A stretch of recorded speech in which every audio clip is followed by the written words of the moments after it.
qu'est-ce que nous devons faire pour ces faux pasteurs? Mais la solution est claire, il faut les arrêter, les chicoter, les punir, les attacher, les mettre dans les prisons avec des barbelés gros comme ça, des barbelés, et les attacher. Chaque matin, on les chicote selon le nombre des vols qu'ils ont commis dans les églises.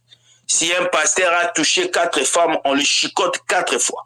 Si un pasteur a escroqué 10 personnes, on les chicote 10 fois. C'est ça. Il faut vraiment attraper tous ces pasteurs-là, ces faux pasteurs qui prêchent des bêtises. On les met dans les prisons, on les chicote. Très bien.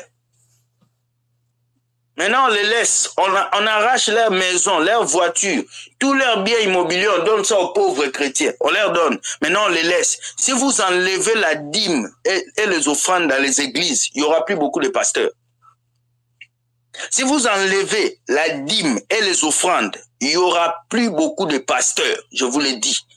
Enlevez la dîme et les offrandes des églises, il n'y aura plus beaucoup de serviteurs de Dieu. C'est la seule chose qui les appelle à aller à l'église. C'est la dîme et les offrandes. Le jour où il n'y aura plus ces histoires-là d'argent à l'église, vous n'allez plus trouver des pasteurs. Beaucoup vont revenir commencer à vendre du lait. Beaucoup vont revenir commencer à être paysans. Beaucoup vont repartir vendre du pain. Beaucoup vont repartir être des féticheurs là où ils étaient. Ils vont commencer à voir les mains des gens dans les rues. C'est la seule chose qui les amène, c'est le gain facile. Parce qu'aujourd'hui, un féticheur n'a plus beaucoup de clients. Vous savez, les féticheurs n'ont plus beaucoup de clients. Il n'y a plus beaucoup de clients chez les féticheurs. Parce que le féticheur est devenu pasteur. Parce que le féticheur, c'est lui qui est devenu pasteur à l'église. C'est lui-là qui vous fait des prophéties. Et vous pensez que c'est un prophète alors que c'est un magicien. Ils sont venus à l'église. Ils sont assis à l'église.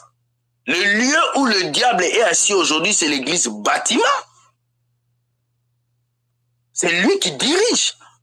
Mais vous, parce que vous ne voyez rien. Alléluia, non. Avant, les pasteurs étaient des pauvres. Moi, je me rappelle, quand j'étais jeune, il y avait un pasteur qui venait voir ma tante.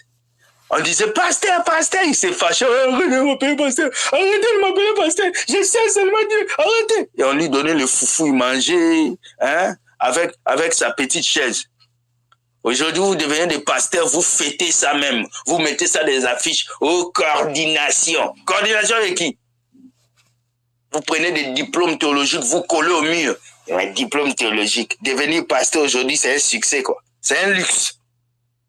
Voilà pourquoi tous vos jeunes qui vont dans vos églises, ils ont une seule vision, devenir prophète. Une seule vision, prophète. Une seule vision, prophète. Et vous êtes nombreux ici sur TikTok, des faux prophètes, des petits balbutiens qui ne savent même pas comment payer un caleçon. Je vais être dur sur vous aujourd'hui. Voilà.